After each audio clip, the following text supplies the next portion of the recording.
Hello भाइयों, स्वागत है आपका हमारे YouTube चैनल पर।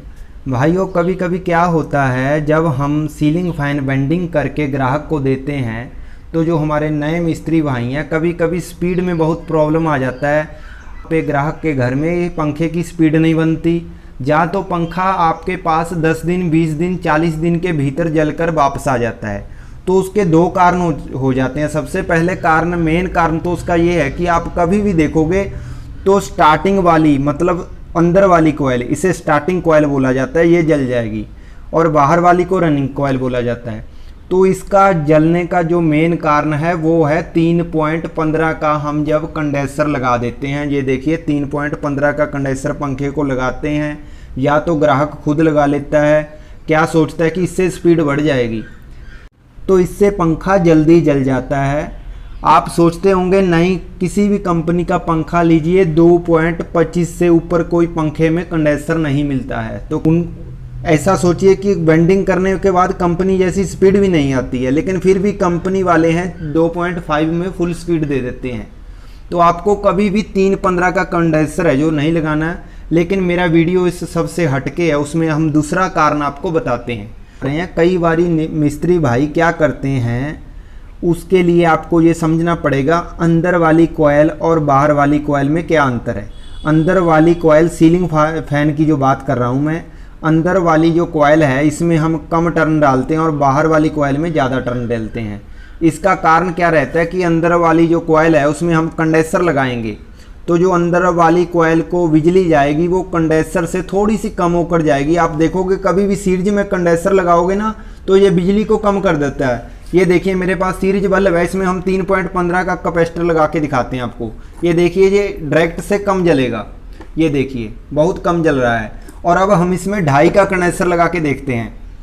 ये देखिए 2.5 वाले में ये और भी कम जलेगा।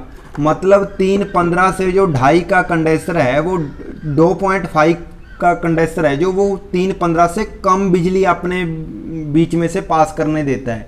3.15 वाला ज़्यादा बिजली पास करवाता है, 4 वाला इससे भी ज़्यादा करवाता है। तो देखिए अब समझिए, अगर हमने अंदर वाली कोयल को 3.15 का कंडेंसर डाल दिया तो अंदर वाली कोयल में ज़्यादा करंट जाएगा, जिससे वो हीट होकर जल जाएगी, क्योंकि उसमें टर्न कम है। अगर आपको 3.15 का कंडेंसर लगाना है, आपको पता है कि मेरा ग्राहक हमारे कहने से नहीं रुकेगा, वो लगा लेगा, तो 10-12 टर्न इसमें और ज़्यादा डाल दीजिए। और दूसरी बात है कि कभी कभी क्या होता है, भाई जो सप्लाई देते हैं ना 220 वोल्ट की, वो अंदर वाली कोयल को देते हैं, और कंडेंसर है जो वो बाहर वाली कोयल को भूल से लग जाता है। तो क्या होता है, अंदर तो पहले ही टर्न कम होते हैं, तो अंदर वाली जब सप्लाई को कोयल को सप्लाई दिया जाता है तो वो क्या होता है, कोयल है जो हीट होकर जल जाती है। और बाहर वाली कोयल में टर्न ज़्यादा है और कंडेंसर के कारण उसमें और कम करंट जा रहा है, तो उससे क्या होता है, स्पीड भी कम रहती है पंखे की। तो अब हम बताते हैं कि आपको किस प्रकार कंडेंसर के कनेक्शन करने हैं कि आपका पंखा हमेशा बाहर वाली कोयल पे सीधा चलेगा। तो सबसे पहले समझिए, सबसे पहले देखिए हमारे पंखे में से 4 तार बाहर निकलेंगी। हमेशा 4 ही निकालिए। अगर आप नए मिस्त्री हो तो हमेशा 4 तार बाहर निकालिए भाई। एक तार से कुछ घाटा नहीं पड़ेगा, आपको आसानी होगा, आपके पंखे की लाइफ बढ़ जाएगी।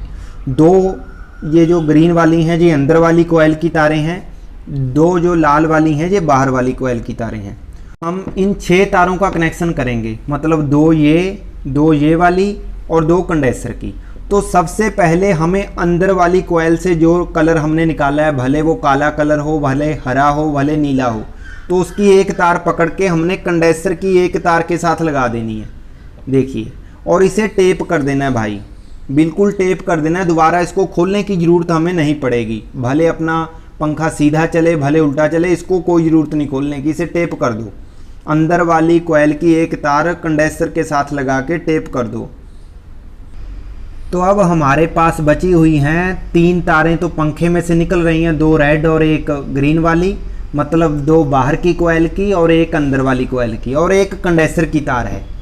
तो जो दूसरी कंडेंसर की तार है, हमें उसमें मतलब बाहर वाली किसी भी कोयल की तार ऐसे ज्वाइंट कर देनी है, लेकिन इसे टेप नहीं लगाना है दोस्तों, क्योंकि ये हमें खोलनी पड़ सकती है। इसे ऐसे ही ज्वाइंट कर देना है। और अब सिर्फ हमारे पास 2 तारें बची हैं जिनको आपस में हमने जोड़ देना है। ये हमारी जो कॉमन तार है वो बन गई। स्टार्टिंग और रनिंग की दो कॉमन तारें जो निकलती हैं ये वो सिंगल तार बन गई।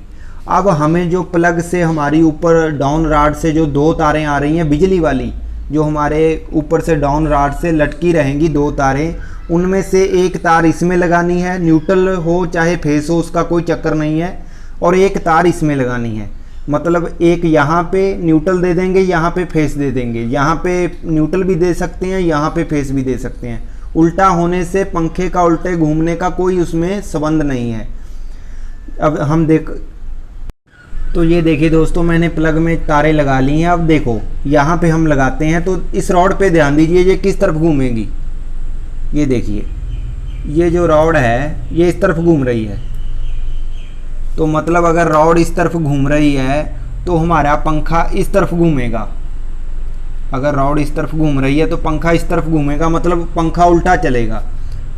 तो अगर हमारा पंखा इस तरह उल्टा चलता है तो अब हमें क्या करना है, देखिए बाहर वाली जो कॉइल की दो तारें हैं, मतलब मेरे पास यहाँ लाल तारें हैं, आपके पास हरी हो सकती हैं, नीली हो सकती हैं, तो उसमें से एक तार खोलिए ये वाली और इसे यहाँ लगा दीजिए। अब इसे खोलेंगे लाल वाली को और उस तार को इसके साथ लगा लेंगे कंडेंसर के साथ, मतलब इसे बदल देना है। लाल वाली दो तारें हमने रनिंग वाली बदल दी। तो अब देखिए मैंने ये लाल तारें हैं जो बदल दी हैं। अब हम इसे फिर से सप्लाई दे करके देखते हैं। ये देखिए ये अब पंखा, मतलब इस तरफ ये डाउन रॉड घूम रही है तो पंखा हमारा इस तरफ घूमेगा, तो मतलब पंखे के चक्कर सीधे हो गए हैं।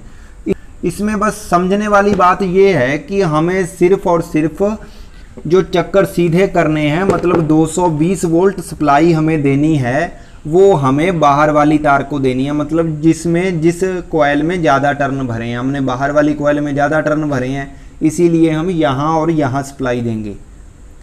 ये तो देखो बाहर वाली यहाँ भी न्यूट्रल मिल गया और यहाँ पे भी फेस मिल गया, तो यहाँ पे बाहर वाली कॉइल में टर्न देने से पंखा जल्दी जलेगा नहीं, उसकी स्पीड अच्छी होगी और उसकी लाइफ भी अच्छी होगी। तो अगर आपको हमारी वीडियो अच्छी लगे तो ज़रूर लाइक करना वीडियो को, चैनल को सब्सक्राइब करना। वीडियो देखने के लिए धन्यवाद, थैंक यू।